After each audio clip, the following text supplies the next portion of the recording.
Sósmezőnél vagyunk, ahol Magyarország és a Román Királyságnak a hivatalos határa volt.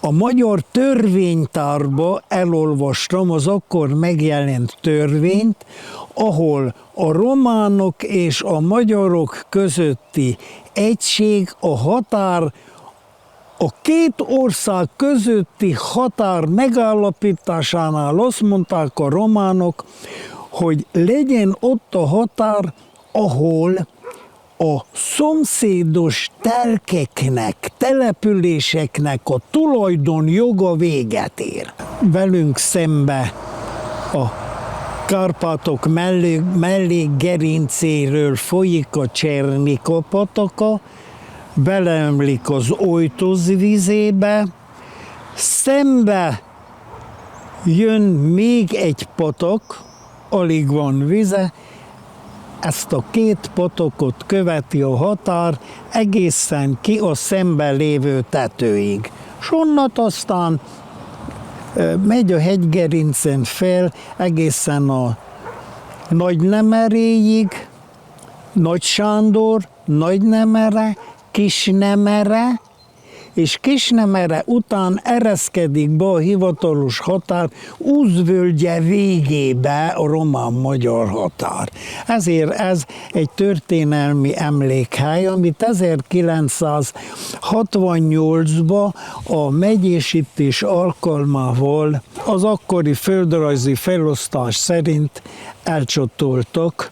Most itt vagyunk a Sósmezői hősi temetőnél, ahova az első világháborúban elesett katonáknak a sírjait, amely katonát felismerték, megtalálták a dögcéduláját, az adatait, azt sírba temették el, és fel is írták a nevét. Amelyeket nem tudtak azonosítani, azt egy osszáriumba egy csonttemetőt alakítottak ki, az emlékmű, a temető központi emlékműve alatt be lehet világítani, be lehet látni, alul is látszanak a koponyák és a csontok.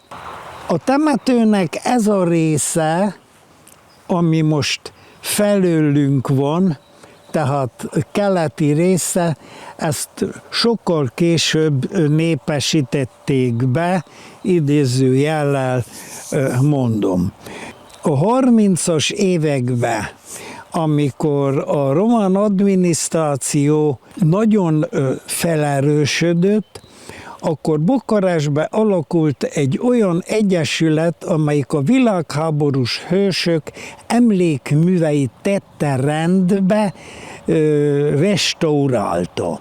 Háborús hősöknek zömében ugye az osztrák-magyar monarchia kiskatonái voltak, akik elestek, helyezték itt örök nyugalomra.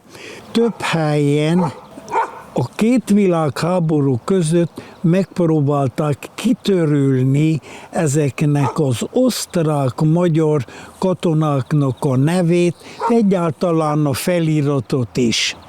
10 évvel ezelőtt a keresztek készen voltak, de nem volt ráírva semmi. Olyankor érkeztem ide, amikor látom, hogy egy idős bácsi vakarja ki a betűket, a román Ojtoz község polgármestere adott egy névsort, valószínű annyi személlyel, ahány kereszt itt van, hogy ezek voltak azok az első világháborúba elesett katonák, ezt az ő parancsára írta ide föl.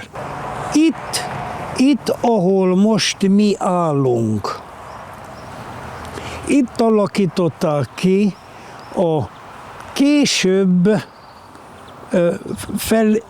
felépített és elrendezett emlékműhöz a főbejáratot, mert az első főbejárat ott volt, aminek tetőépítményét ugyebár lehet is látni, megtartották a mi szerencsénkre, mert ezt azután alakították ki. És kiderült, ide temették el magyar honvédeket főhadnagyukkal együtt. Kőhalomból kaptam egy üzenetet, a főhadnagy lánya érdeklődik az édesapja maradványai, csontjai után, és nem kapják Sósmezőn, hogy hova vannak eltemetve. És megismerkedtem a volt sósmezői 1-8 osztályos iskola történelem szakos tanárával, és ő azt mondta, hogy ő tudja, hogy mi történt itt. Itt akarta kialakítani a főbejáratot az emlékművel szembe. Így a másodikot bezárták, megszüntették, és innen kellett a csontokat exhumálni, és menjenek le, mert úgy tudja, hogy levitték Onyestre. A szovjet katonák temetőjébe temették azokat a csontokat, amit Sósmezőről lehoztak, és megmutatta.